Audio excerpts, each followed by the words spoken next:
La Passion selon Anne-Catherine Emmerich, 31e jour. Jésus est dépouillé de ses vêtements et abreuvé de vinaigre. 4 sbires allèrent vers le trou dans lequel Jésus était enfermé, à quelques 70 pas au nord, et ils l'en sortirent. Durant le temps de son incarcération, il n'avait cessé de prier Dieu de le fortifier, et s'était, une fois de plus, offert pour les péchés de ses ennemis. Même en ces derniers instants de sa vie ici-bas, ils ne lui épargnèrent ni vexation ni sévices. Le peuple regardait et insultait. Les soldats, froids et hautains, gonflaient le torse. Les bourreaux se saisirent brutalement de Jésus et le traînèrent jusqu'au monticule. Quand les saintes femmes le virent, elles donnèrent de l'argent à un homme pour payer les sbires, afin qu'il permisse à Jésus de boire le vin aromatisé. Ils acceptèrent l'argent et ne donnèrent pas à leurs victimes le breuvage stimulant, qui se partagèrent par la suite. Mais ils avaient 2 cruches, l'une remplie d'un mélange de vinaigre et de fiel, l'autre pleine d'une sorte de vin aigre, sans doute du vin mêlé d'absinthe et de myrrhe. Ils présentèrent à Jésus, toujours entravé, un gobelet brunâtre rempli de cette dernière boisson. Il y trempa les lèvres, mais ne but pas. 18 bourreaux avaient été réquisitionnés et se bousculaient sur le terre-plein. Les 6 qui avaient flagellé Jésus, les 4 qui l'avaient tiré avec les cordes attachées à sa ceinture, les 2 qui avaient maintenu la croix sur ses épaules en équilibre précaire, et les 6 qui étaient chargés de le crucifier. Ils étaient très occupés, tantôt près des brigands, tantôt près de Jésus, travaillant et buvant tour à tour. C'étaient des hommes d'origine étrangère, bruns, petits mais trapus, à demi nus, aux cheveux crépus et à la barbe clairsemée. Leur expression était cruelle, leur mine bestiale. Ils travaillaient indistinctement pour les Juifs et les Romains dès lors qu'on les payait. Ce spectacle m'était d'autant plus insoutenable que je voyais à l'œuvre les puissances du mal, invisibles aux yeux des assistants. De grandes et épouvantables figures de démons en particulier prêtaient main forte à ces hommes cruels. Il semblait leur tendre les outils, les aider, les exciter.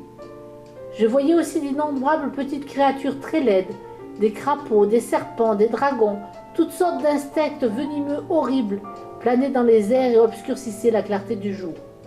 Ils pénétraient dans la bouche des assistants, se perchaient sur leurs épaules, s'insinuaient dans leur cœur et instillant toutes sortes de pensées abominables, leur inspirant des propos haineux, des blasphèmes, des jurons. En revanche, pendant la crucifixion, me furent montrés au-dessus de Jésus des anges en larmes et des gloires resplendissantes dont je ne percevais que le visage. J'ai vu également des anges consolateurs au-dessus de la Sainte Vierge et des personnes au cœur droit, les réconfortant et parfois même se révélant à elles. Les sbires arrachèrent à Jésus le manteau qui enveloppait la partie supérieure de son corps. Ils ôtèrent la ceinture de force, puis sa propre ceinture, et la faisant passer par-dessus sa tête, sa tunique de laine blanche. Celle-ci, fendue sur la poitrine, était fermée bord à bord par un lacet. Enfin, ils lui retirèrent la longue et fine bande d'étoffe qu'il portait en étole. Il fallait à présent lui enlever la robe de laine brune sans couture qu'avait tissée sa mère. L'encoulure en était étroite et les sbires ne purent la faire glisser au-dessus de sa tête à cause de la couronne d'épines.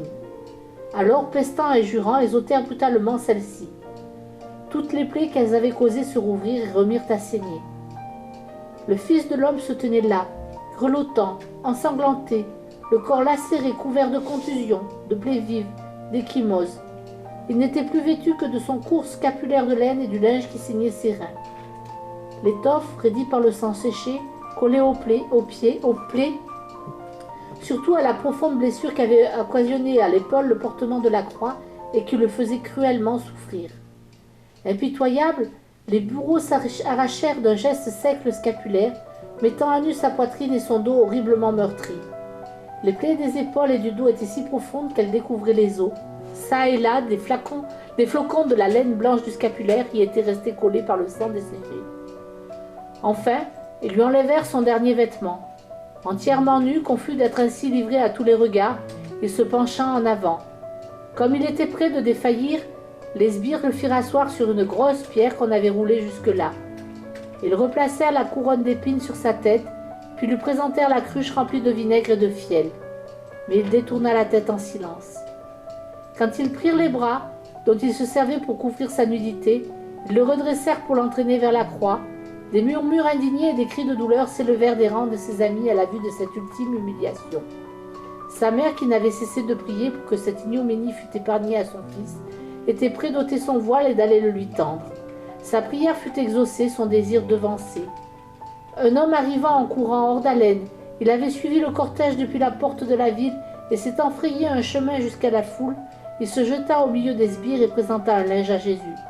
Celui-ci le reçut avec gratitude et en ceignit ses reins, prenant soin d'en passer un pan entre ses jambes et d'en assujettir l'extrémité à sa taille. L'homme en imposait, auquel Dieu avait inspiré à la prière de la Sainte Vierge de venir en aide à Jésus. Il n'avait pas hésité à menacer du poing les sbires en leur disant rien d'autre que ces mots : « Laissez ce pauvre homme se couvrir !» Puis, sans adresser la parole à quiconque, il repartit aussi vite qu'il était venu. C'était un certain Jonadab, originaire de Bethléem, neveu de saint Joseph, fils du frère auquel Joseph avait laissé en gage son âne après la naissance du Sauveur. Sans être un partisan déclaré de Jésus, il s'était tenu à l'écart des événements en se contentant de s'informer de leur évolution. Il avait été scandalisé d'apprendre qu'on avait entièrement dévêtu Jésus pour le fouetter. Comme l'heure de la crucifixion approchait, un étrange sentiment d'angoisse l'avait poussé à se rendre au temple, et là, au moment même où la Vierge Marie élevait vers Dieu sa supplication, il s'était senti poussé irrésistiblement à courir au calvaire pour y couvrir la nudité de Jésus. Le souvenir de Cham s'était imposé à son esprit. Il se rappela le récit de sa faute, comment il s'était moqué honteusement de la nudité de Noé, son père, enivré par le vin nouveau. Il devait, tel un autre Sem, effacer l'outrage qu'on s'apprêtait à infliger au maître de la vigne. Or ceux qui allaient crucifier Jésus étaient des descendants de Cham, et le maître de la vigne mystique serait bientôt foulé sous le pressoir sanglant de la croix, afin qu'en jaillît le vin nouveau qui sauverait l'humanité.